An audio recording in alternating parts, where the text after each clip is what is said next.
Quiero que se fije bien en esta imagen. Guárdela en la memoria porque volveremos sobre ella. Se trata, en efecto, de un carro al galope encontrado en la zona de Tamarjet, al sur de Argelia. Una pintura como otras que iremos viendo, que guarda una estrecha relación con la historia que quiero contarle.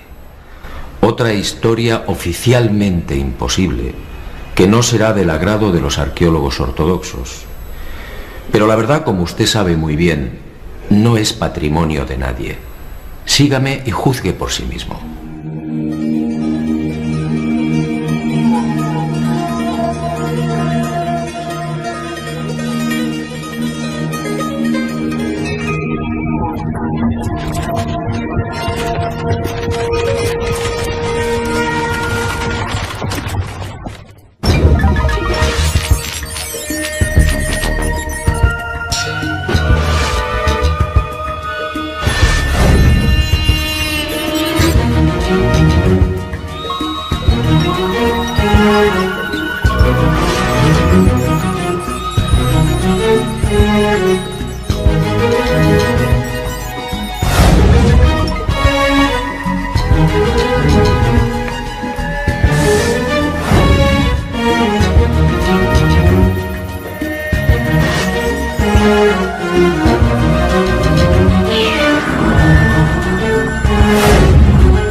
Keops, Kefren, Micerinos, el símbolo de Egipto, la última de las 7 maravillas del mundo antiguo, y sobresaliendo como una reina Keops, la Gran Pirámide. Una construcción incomprensible, un desafío a la razón, una obra que provoca vértigo. ¿Quién la levantó y sobre todo cómo? Keops reúne 3 millones de bloques de piedra caliza y granítica. Bloques que oscilan entre 2 y 40 toneladas de peso. Bloques tallados con tal precisión que no permiten el paso de una hoja de papel. Un monumento cuyo revestimiento original, hoy casi desaparecido, estaba formado por losas de caliza pulida de hasta 16 toneladas.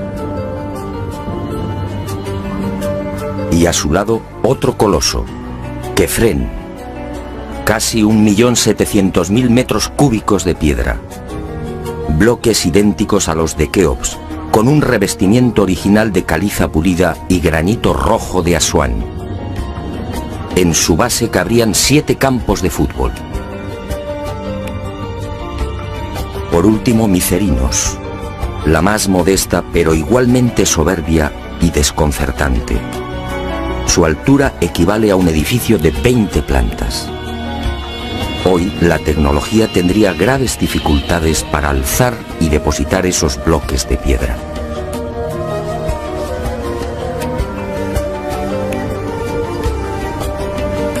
A la vista de estas mareantes cifras, el mundo se pregunta, ¿cómo lo hicieron? Para la arqueología oficial no hay duda. Las pirámides de Giza fueron obra de los faraones y se levantaron hace 4.600 años. Los bloques fueron trasladados desde las vecinas canteras de Tura y Mohatan, a escasos kilómetros del Cairo, y encajados en los respectivos monumentos mediante el uso de gigantescas rampas. Rampas, dice la arqueología, por las que miles de obreros empujaban los bloques con el auxilio de rodillos de madera.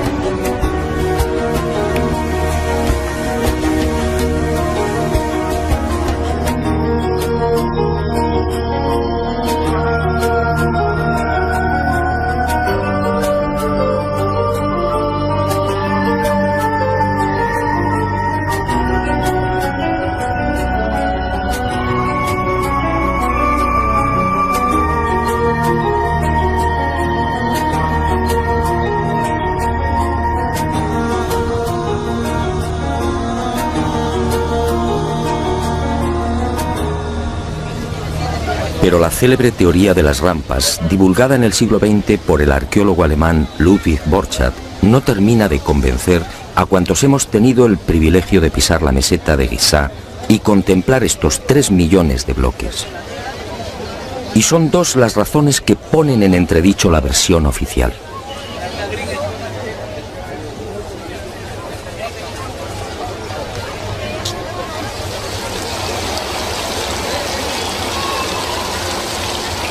Según los arqueólogos, la Gran Pirámide fue construida por Keops, el faraón que reinó entre los años 2590 y 2567 a.C. Basta un sencillo cálculo para comprobar que en esos 23 años de reinado, los trabajadores tuvieron que mover y elevar hasta las correspondientes hiladas un total de 357 bloques por día. 357 moles de piedra con pesos que oscilan entre 2.000 y 40.000 kilos. 357 gigantescos sillares en 12 horas. Es decir, un bloque cada 2 minutos. Por mucha mano de obra que pudiera reunir Keops, la empresa en cuestión resulta más que dudosa. Y no solo por el arduo problema de organización, sino sobre todo por las evidentes dificultades técnicas a la hora de izar y encajar estos monstruos de caliza, granito y mármol. Los arqueólogos más conservadores se defienden escudándose en lo escrito por Heródoto en el siglo V a.C. Según el padre de la historia, los bloques eran levantados de grada en grada con el concurso de una serie de máquinas formadas por maderos cortos. Esto, al parecer, fue lo que le contaron los sacerdotes durante su visita a Egipto. Pero la narración del escritor griego no constituye un punto de partida sólido y fiable. En el 450 a.C., cuando Heródoto recorre el Nilo, habían transcurrido 2000 años desde la supuesta construcción de la Gran Pirámide por Keops.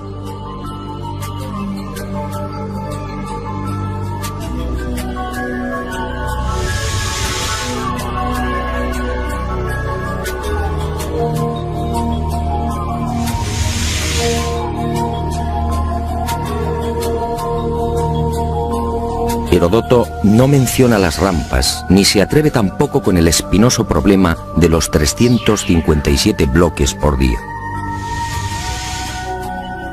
Heródoto cuenta lo que le contaron. ¿Es esto una prueba científica para determinar cómo y cuándo se levantó la Gran Pirámide?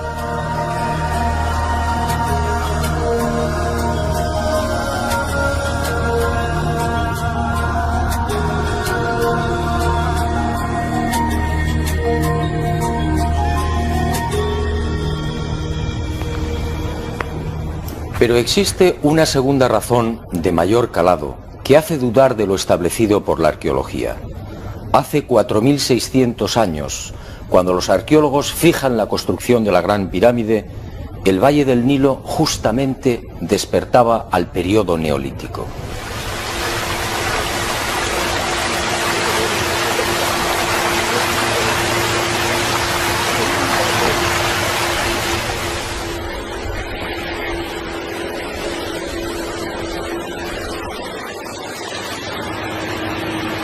En otras palabras, tanto en el sur, en el Alto Egipto, como en las regiones del Fayum y del Delta Occidental, los habitantes malvivían en chozas de juncos y adobe. Se hallaban todavía en la Edad de Piedra, con un precario desarrollo agrícola y un incipiente pastoreo. Sus herramientas eran groseras, basadas principalmente en la industria lítica. Sería 3 siglos después, hacia el 2300 a.C., cuando estos pueblos entrarían en la Edad del Bronce. Y surge la primera gran contradicción. Si Egipto cambia la piedra por el bronce en el 2300 a.C. aproximadamente, ¿cómo pudieron levantar la Gran Pirámide 300 años antes? ¿Con qué herramientas? ¿Con qué clase de conocimientos? ¿Cómo explicar semejante salto cualitativo?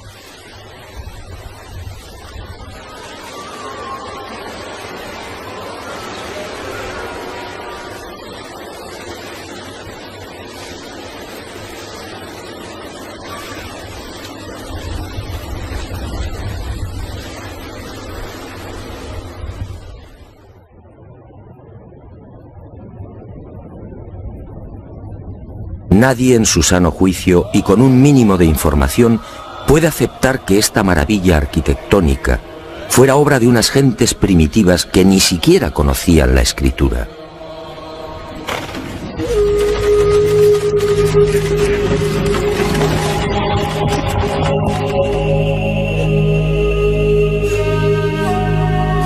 El testimonio de Heródoto, en efecto, deja mucho que desear.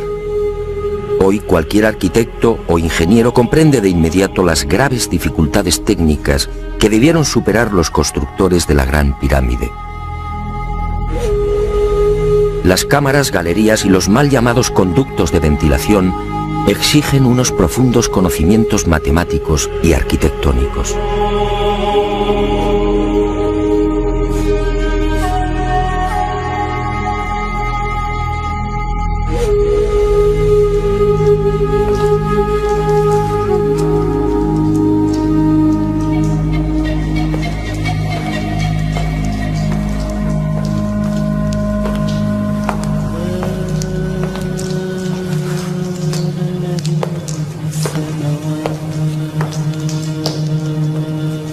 Basta echar un vistazo a las toscas herramientas con las que, según los arqueólogos, se construyeron las pirámides para comprender que algo falla en esta historia. Unas herramientas, además, que no existían hace 4600 años. Es que estos mazos, niveles, bolas de dolerita, escuadras, trineos de madera y regletas sirvieron para establecer las asombrosas proporciones de la Gran Pirámide. ¿Cómo explicar, por ejemplo, que la desviación de la orientación norte-sur de sus caras no supere los 3 minutos 20 segundos hacia el oeste? ¿Cómo explicar la increíble perfección de la angulación de los bloques de revestimiento? Hoy solo podríamos alcanzarla con instrumentos ópticos. ¿Cómo entender que hace 4600 años aquellos pueblos neolíticos dispusieran ya de una medida tan perfecta como el codo? Como es sabido, solo en la era espacial se ha podido comprobar que el metro estaba mal medido. Su longitud en realidad es algo más de lo que siempre habíamos creído. El metro exacto tiene una longitud de 1.047. Pues bien, 2 codos egipcios equivalían exactamente a 1.047. El metro de la era espacial. ¿Cómo lo lograron? Pero las dudas y contradicciones no terminan ahí. Hasta el día de hoy nadie ha logrado explicar satisfactoriamente el sistema de iluminación utilizado a la hora de construir las pirámides. Las tradicionales antorchas no sirven. No hay restos de hollín en techos o paredes. En cuanto a la fórmula de los espejos, reflejando la luz solar hasta lo más profundo, tampoco resiste un análisis medianamente serio. El movimiento del Sol obligaría a los constructores a una penosa labor de permanente rectificación. Esa luz sería útil como mucho para las salas y galerías más próximas a la entrada.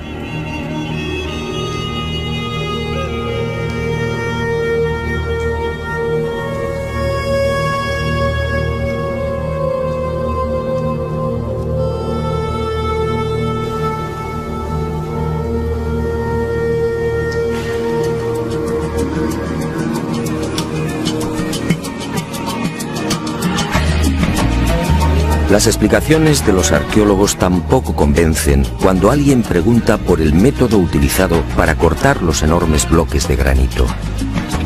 ¿Herramientas de cobre? Eso sería como intentar cortar una mesa de mármol con unas tijeras.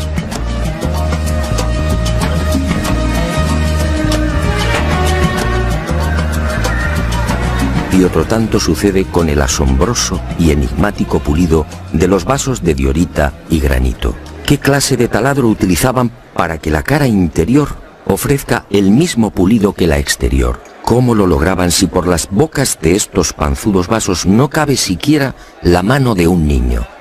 Y otro detalle estremecedor. Al examinar el pulido de estos vasos y platos, los expertos han comprobado que a cada vuelta la presión ejercida era 500 veces mayor que la obtenida en la actualidad con los poderosos taladros de punta de diamante artificial. Y de nuevo la gran interrogante. Si muchos de estos vasos han sido fechados en el 2600 a.C., ¿quién los fabricó? ¿El hombre de la Edad de Piedra? Evidentemente no.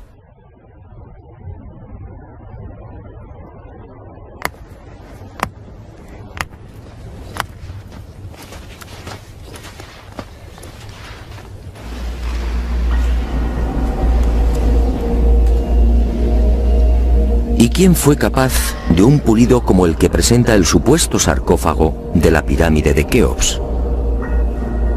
El acabado en el bloque de granito resulta imposible para un hombre del Neolítico.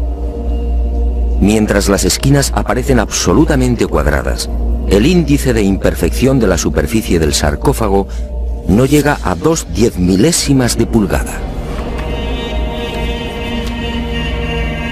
Es decir, la 10ª parte del espesor de un cabello humano. Esa perfección en el trabajo sobre la negra y dura diorita alcanza su máxima expresión en la estatua del citado faraón Kefren, hallada en el Templo del Valle, junto a la pirámide que lleva su nombre. El pulido de la misma es tal que solo cabe el silencio. Nadie sabe, nadie entiende cómo se logró semejante belleza hace 4500 años. ¿Y cómo explicar la técnica empleada para la ejecución de estas perforaciones? Son perfectamente visibles en muchos lugares del Egipto faraónico. Aquí, en la entrada real de la pirámide de Keops, tenemos una muestra. Para la arqueología no hay misterio. Estos orificios, dicen, se conseguían mediante la introducción en la piedra de un cilindro hueco que al girar cortaba el granito. Pero al examinar la espiral grabada en el interior, algo no concuerda con la versión oficial. La distancia entre línea y línea es de 2.5 milímetros. Nosotros en la actualidad, utilizando taladros con punta de diamante artificial, solo podemos alcanzar 0.05 milímetros por vuelta.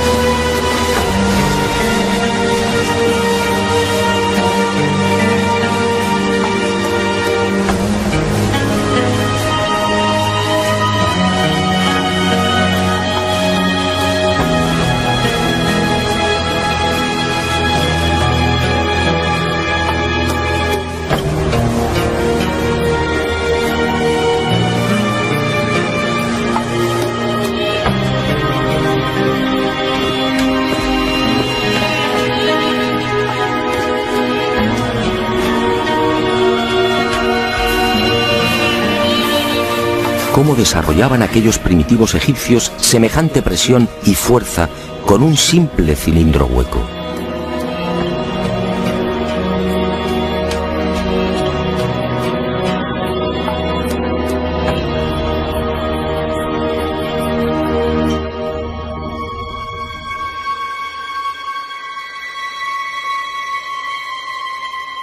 Y aunque algo posterior en el tiempo, también lo descubierto en la tumba de Tutankamón nos deja con la boca abierta.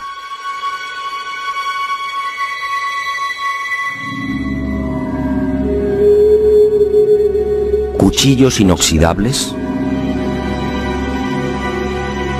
sandalias y manoplas de oro, una cama ergonómica, una cama con la parte de los pies más elevada, favoreciendo así la circulación sanguínea.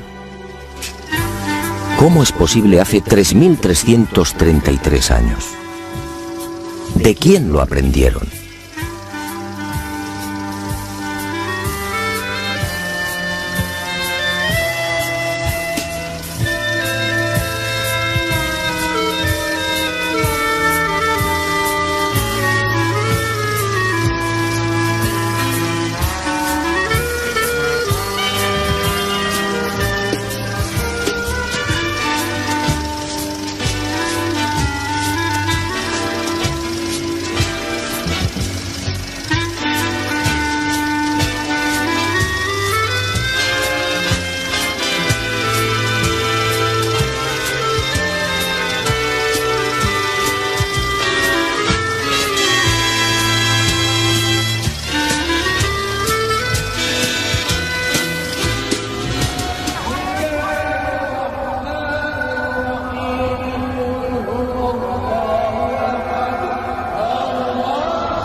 Hoy, francamente, son muy pocos los que creen en la versión oficial. Hace 4.600 años, los pueblos que habitaban esta región no estaban en condiciones de imaginar siquiera este portento arquitectónico. Pero entonces, ¿quién levantó las pirámides?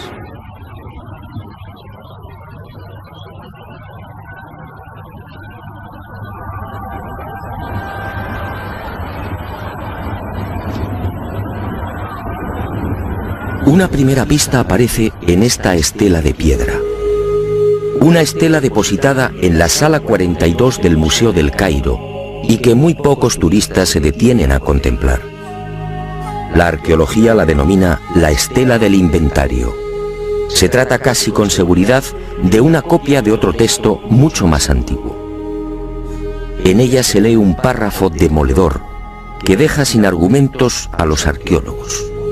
Dice así: el faraón Keops fundó la casa de Isis, señora de la pirámide, detrás de la casa de la Esfinge. ¿Señora de la pirámide? ¿Quiere esto decir que la gran pirámide ya existía cuando Keops llegó al poder?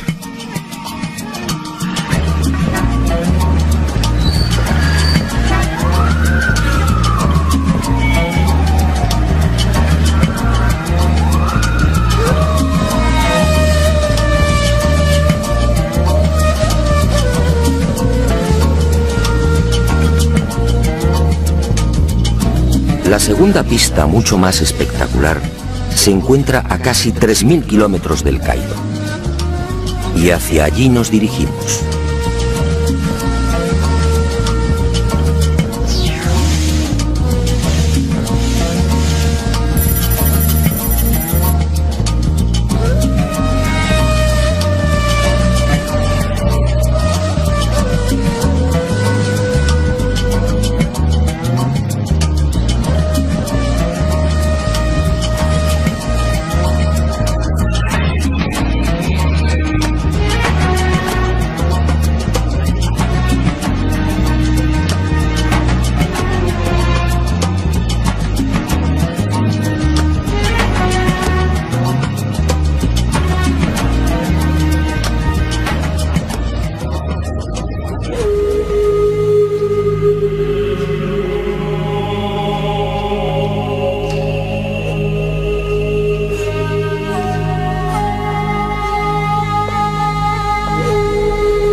Este papiro, o lo que queda de él, recibe el nombre de Canon de Turín.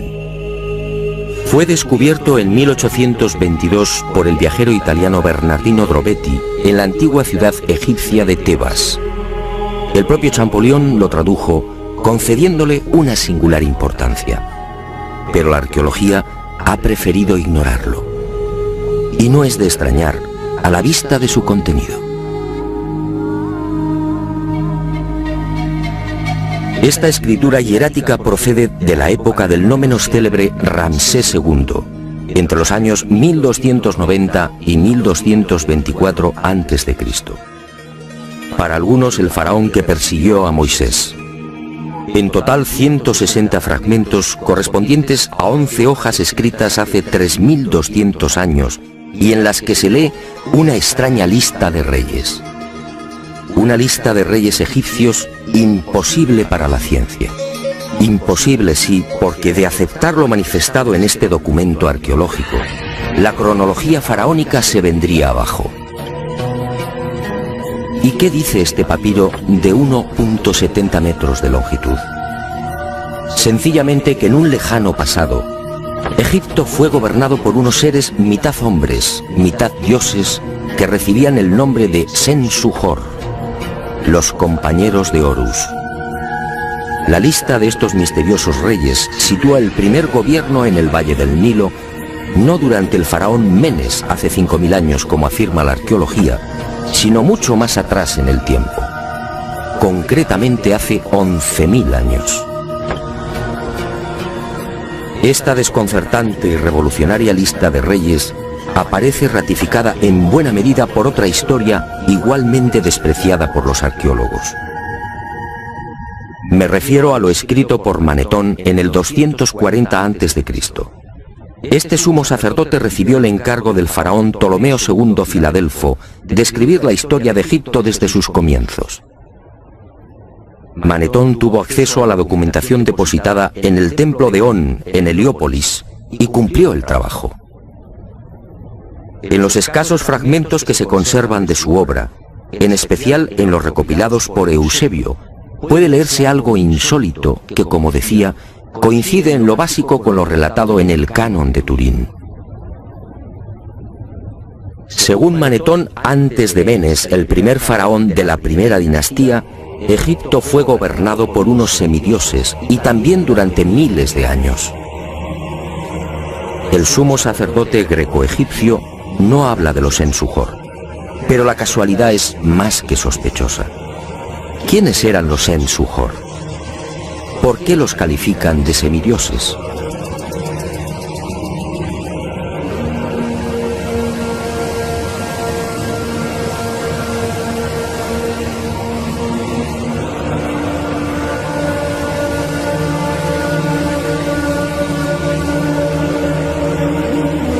Para los arqueólogos más conservadores, los Sensuhor y la información suministrada por Manetón son pura fantasía.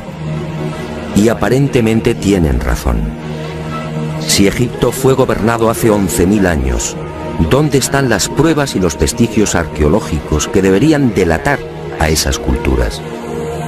¿O están ahí? ¿No será que la arqueología no los quiere ver?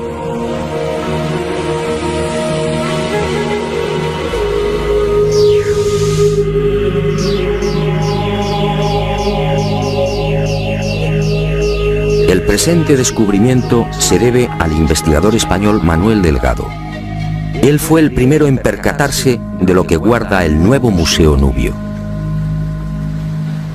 Todo un hallazgo que ofrecemos en primicia y que una vez más nos hace dudar de la cronología oficial.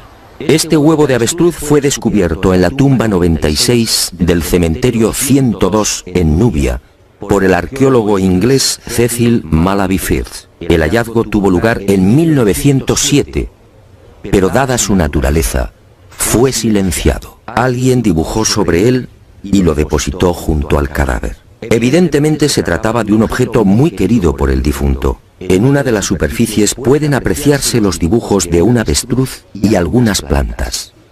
En la opuesta, oh sorpresa, otra escena imposible: el curso del río Nilo y las siluetas de unas construcciones muy familiares.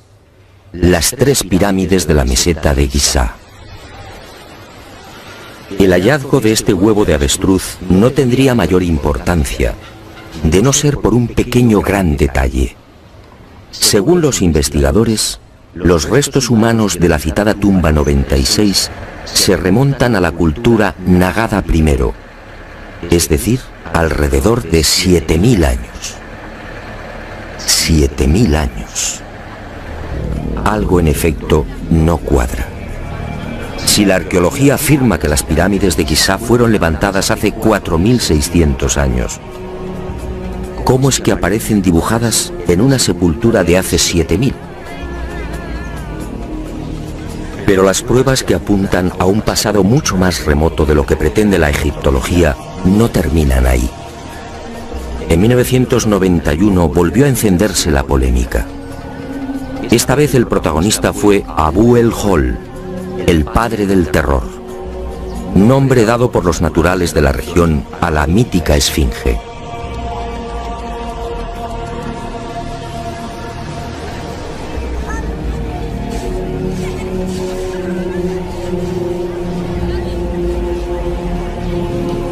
La esfinge, otro monumento emblemático de Egipto construido según la arqueología por el faraón Kefren hace 4.500 años.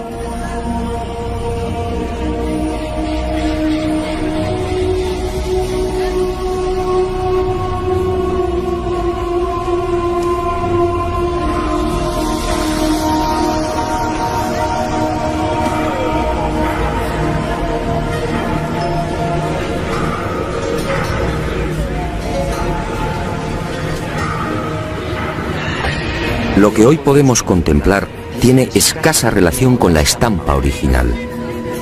En el pasado se hallaba totalmente pintada. El cuerpo de león en rojo y el tocado de la cabeza en azul, con rayas horizontales en amarillo. Portaba una barba postiza y por delante de esa barba aparecía una estatua a tamaño natural. Durante la invasión de los mamelucos, la esfinge fue cañoneada y la nariz destrozada. 4.500 años. ¿Por qué la arqueología sitúa la construcción de la esfinge en esa época? En primer lugar, por el parecido del rostro con algunas de las estatuas de Kefren. Y además por el hecho de hallarse muy próxima al templo funerario de dicho faraón. Aunque parezca increíble, eso es todo.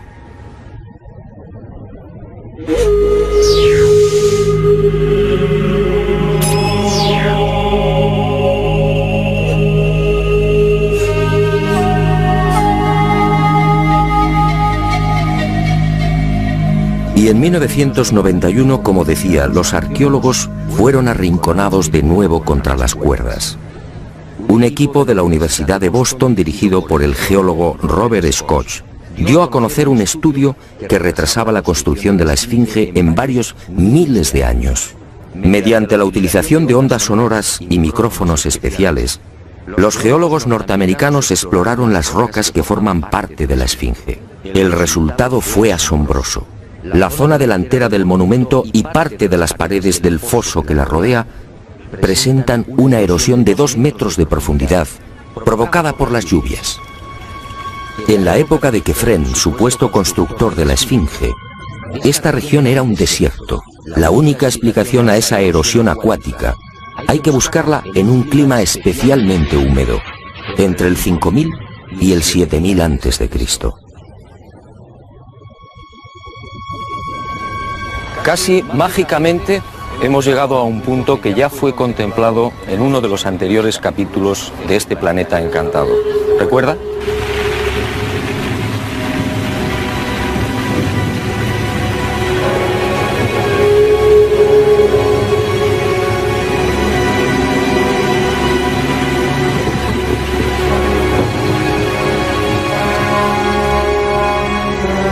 Al hablar del Gran Jardín, pudimos comprobar cómo todo el norte de África, hace unos 12.000 años aproximadamente, se vio sometido a un dramático cambio climático.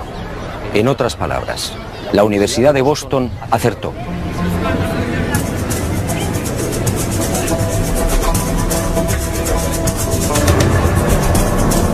Fue a partir de esa época, hace ahora unos 8000 años, cuando los monzones perdieron fuerza y el Sáhara entró en un lento pero progresivo proceso de desertización. Y fue justamente hace 4500 años, cuando la arqueología fija el momento de la construcción de la Esfinge, cuando estas tierras fueron definitivamente abandonadas por las lluvias. Kefren, por tanto, no pudo levantar la Esfinge. Como mucho, quizá la restauró. El padre del terror estaba aquí desde mucho antes. La huella de las torrenciales lluvias registradas en el llamado Gran Húmedo Holocénico es incuestionable. Y algo similar vino a suceder con el investigador Robert Bauval. 20 años antes, este ingeniero egipcio se atrevió a difundir una hipótesis que conmocionó a los seguidores y amantes del Egipto faraónico. Para Bauval, las pirámides de Giza no son construcciones aisladas. Las tres forman parte de un plan unificado minuciosamente diseñado. Y para irritación de los arqueólogos más conservadores, formuló una teoría que volvía a poner en tela de juicio la ya desacreditada cronología oficial. La tesis de Bauval es conocida como la correlación de Orión, es decir, el asombroso parecido en la disposición de Keos, Kefren y Micerinos respecto a las tres estrellas que forman el cinturón de Orión. Basta trazar una línea entre las tres pirámides y otra entre las estrellas del cinturón para observar que sendas ubicaciones son casi idénticas. Casi idénticas, sí, pero no iguales. El ángulo de las pirámides es de 172 grados y el de las estrellas de Orión en la actualidad de 181. Bauval se percató de esta pequeña diferencia y tuvo una genial intuición. Con la ayuda de las computadoras retrocedió en la historia y descubrió que la alineación de las estrellas del cinturón de Orión coincidía con la de las pirámides hace 12.500 años. No son demasiadas coincidencias. Por un lado, la geología demuestra que la Esfinge tuvo que ser construida en pleno Gran Húmedo, es decir, hace más de 9.000 años. Por otro, el papiro de Turín y Manetón aseguran que unos semidioses gobernaron el valle del Nilo hace 11.000 o 12.000 años, quizá más. También el huevo de avestruz hallado en la tumba 96 en Nubia nos dice que las pirámides existían ya hace 7.000 años, y la tesis de Bauval pone punto final, insistiendo de nuevo en esa misteriosa fecha: 12.500 años.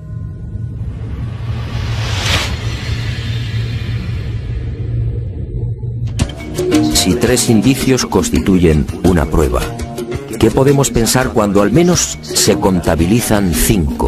5 indicios, sí, de momento.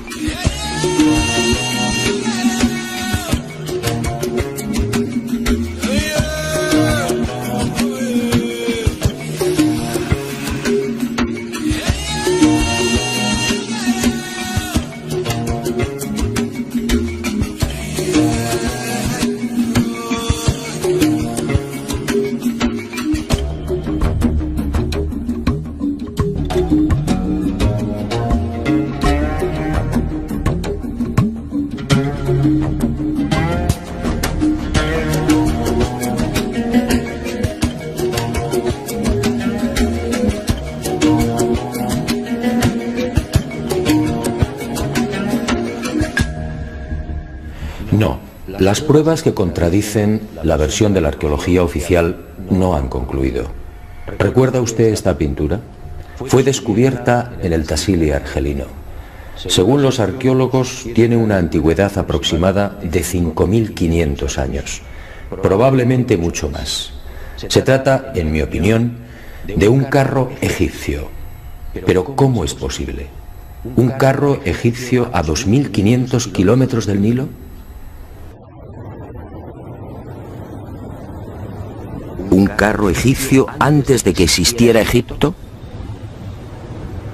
Si la arqueología dice que el primer faraón de la primera dinastía empezó a reinar 4.920 años antes del presente, ¿cómo explicamos esta pintura, datada mucho antes? No fue la única. En mis investigaciones por el Sáhara pude descubrir cientos de ellas. En 1982, una síntesis de los trabajos de Henry Lott sacaba a la luz un total de 600 carros pintados o grabados. A estos hay que sumar otros 400, distribuidos por Mauritania, Marruecos, Argelia, Libia, Mali y Níger. Más de 1000 carros pintados o grabados a 2000, 3000 y 5000 kilómetros del Nilo. ¡Qué extraño! Carros y conductores típicamente egipcios. Perfiles, tocados y vestiduras son elocuentes. Carros y personajes egipcios en el corazón del Sáhara. Cuando interrogué a los arqueólogos, la mayoría se encogió de hombros. A decir verdad, estas pinturas no son cómodas. Algunas han sido fechadas en una época en la que, según la arqueología, carros y caballos no habían hecho acto de presencia en Egipto. Otras, como las del Tassili o el Fesán libio, son mucho más escandalosas. Los análisis de las sustancias orgánicas contenidas en los pigmentos han sido desconcertantes. 6000, 8000 y hasta 9000 años de antigüedad. ¿Carros y conductores egipcios hace 9000 años?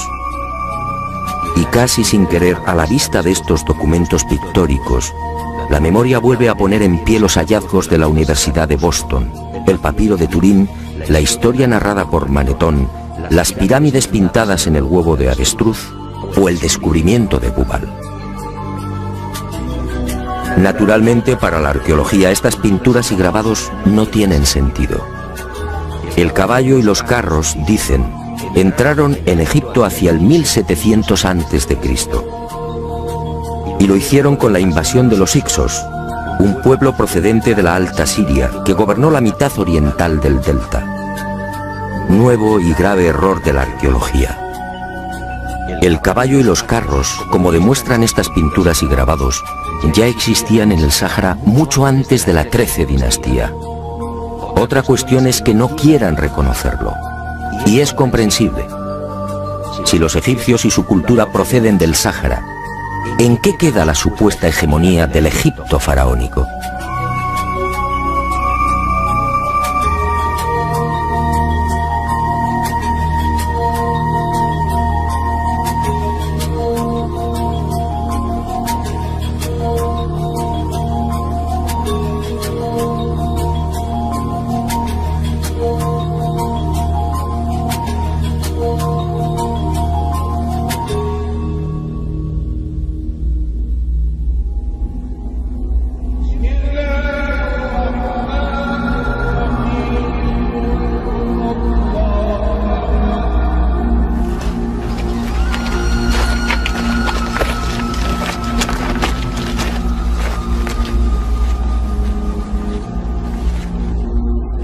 Pero las imposibles pinturas egipcias en el Sáhara, a 2500 kilómetros del Nilo, no se limitan a carros al galope.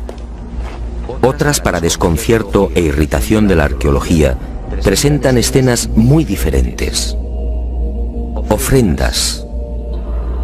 Personajes adornados con el ureus, la serpiente sagrada sobre las cabezas. Barcas igualmente egipcias. Vestimentas similares a las que lucen faraones y sacerdotes. Individuos de perfil al más puro estilo egipcio. Pinturas todas ellas muy anteriores al Egipto faraónico.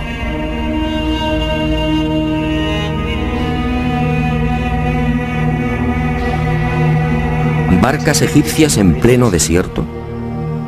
Si estas pinturas, como aseguran los confusos y confundidos arqueólogos, fueran tan solo el testimonio de la influencia de la 18 dinastía en esta remota parte del Sáhara, ¿cuál sería el sentido de las mismas? En esa época, durante la 18 dinastía, hace 3500 años, esta zona era un desierto idéntico al que ahora vemos. ¿Barcas en un infierno de piedra y arena? ¿Y por qué ignoran la datación? Si estas pinturas se remontan a 9000 años, entonces las barcas sí están justificadas. En esa época, como se recordará, El Sáhara era un jardín, con ríos tan anchos y caudalosos como el actual Amazonas. Pero las extrañas coincidencias van más allá. En esta tumba, a lo largo de más de 120 metros, hace 3100 años, Ramsés III mandó pintar lo que se conoce como el Libro de las Puertas, una especie de cartografía del más allá, una síntesis de la religión del inframundo, la religión del río infernal, la religión que partió del Sáhara y que posteriormente, con las migraciones, apareció entre los guanches, los íberos y los etruscos. ¿Casualidad? ¿Y qué decir de los cientos de representaciones de la vaca sagrada Hathor, del buey Apis o del carnero Amón, todos egipcios con el disco solar entre los cuernos? ¿Cómo explicar que estas mismas imágenes podamos encontrarlas en las pinturas y grabados rupestres de Marruecos, Libia o Argelia? Grabados y pinturas, no lo olvidemos, de 9.000, 10.000 y 12.000 años de antigüedad, es decir, muy anteriores a los bóvidos egipcios. Para el que lo quiera ver, está muy claro. El dios Sol o Amón-Ra de los egipcios, el Achamón de los guanches o el Baal-Jamón de los fenicios tienen un origen común: el profundo y olvidado Sáhara.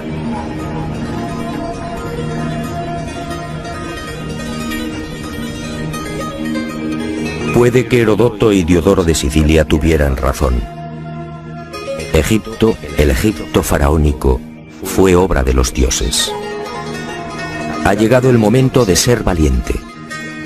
Para mí, hace 9.000 o 10.000 años, quizá más, alguien no humano descendió en el gran jardín, en el Sáhara Azul, y puso en marcha una gran cultura. Una civilización intuida en una lengua, una religión y unas costumbres comunes.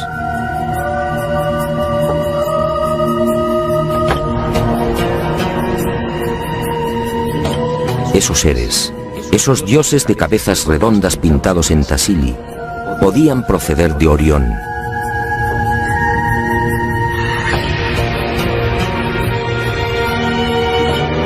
Y ellos, o sus descendientes, levantaron estas magníficas e imposibles construcciones.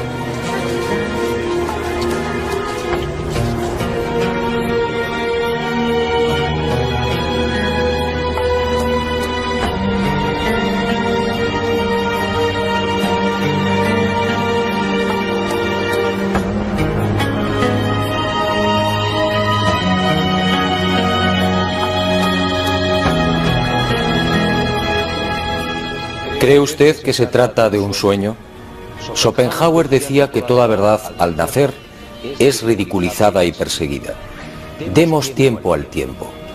Algún día el hombre se verá obligado a escribir de nuevo la historia.